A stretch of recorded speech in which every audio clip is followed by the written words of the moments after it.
Good day mga ka-sports natin dyan. Next slide Chameleons, hindi nakaporma sa koponan nila Alyssa Valdez.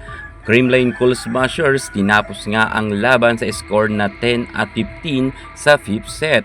Bakit ganito ang nangyari sa next slide Chameleons? Kung tutuusin, malakas na team ang next slide. Pero pinatiklop nga sila ng koponan nila Gemma Galanza at hindi sila pinaporma. Grabe ang nangyayari ngayon sa next slide Chameleons dahil sunod-sunod na nga ang kanilang pagkatalo. Mukhang totoo nga ang sinasabi ng mga netizen na meron maalat sa next slide Chameleons. At sino-sino ba ang mga players na nagkulang dito at bakit muntikan na nga silang manalo pero natalo pa ng Creamline? Sino-sino ang mga players na nagkulang? Nasa coach ba or nasa mga players? Well, aalamin natin ang buong detalye kung bakit natalo ang next sled Chameleons na malakas na team dahil kung tutuusin, malakas talaga ang next sled dahil karamihan nga dito ay mga star players na galing sa Petrogas Angels. Sino ang mga nagkulang? Alamin kung bakit sila naligwak. Pero bago ang lahat, kung bago pa sa akin channel, subscribe na. I-click ang ating notification bell para lagi kang updated sa lahat ng issue sa volleyball. Susunod na.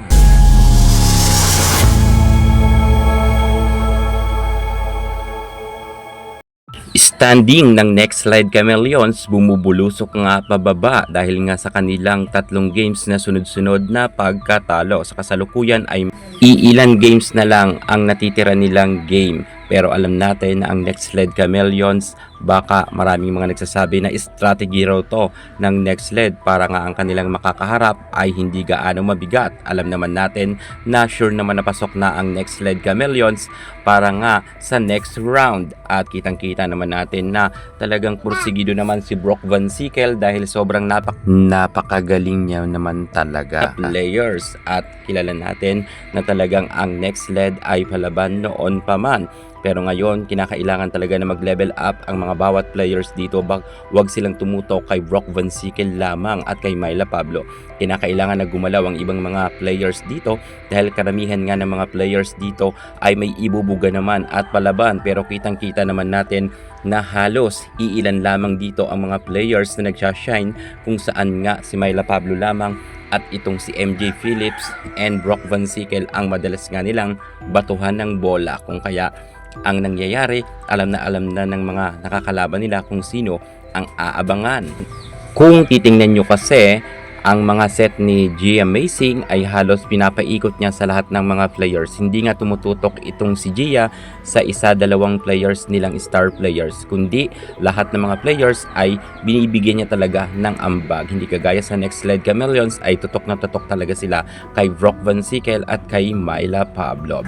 Bagamat si MJ Phillips ay nagkaroon rin sa kasalukuyan ng double digits, pero makikita natin na ang ibang mga star player ng next slide Chameleons ay wala masyadong ambag at talagang si Myla Pablo lamang at si Brock Van Sickle ang nag-shine. At buti na lang meron suporta sila ni MJ Phillips, pero karamihan nga ng mga star player nila ay hindi rin masyado nagkaroon ng ambag, kung kaya natalo sila ng Creamline Cool Smashers. Pero iba ang gising talaga ng Creamline Cool Smashers. Mukhang hindi nga nila napigilan ang ating nag-iisang Darna Gemma Galanza. Wala nang nagawa dito sila Chang Abby Maranyo at ang buong team nila ay medyo sumablay talaga sila pagdating nga sa 5th set. Okay naman dahil lumaban naman sila at nagkaroon nga sila ng 2 set. Pero pagdating sa ika-5 set ay hindi na nga sila masyado nakaporma. Lumamang ng 5 puntos ang Creamline Cool Smashers. Ngayon, tatanungin ninyo kung sino-sino ba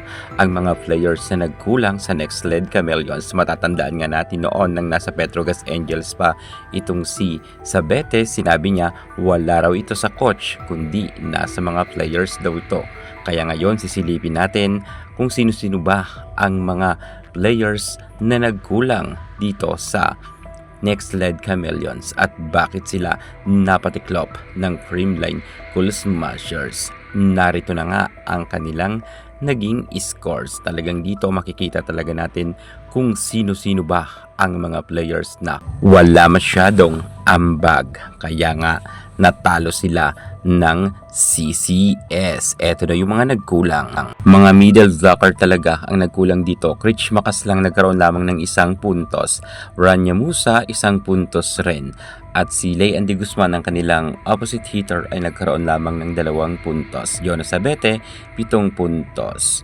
Myla Pablo ay talagang kumana ng 22 big points at 28 naman si Brock Van Sickle.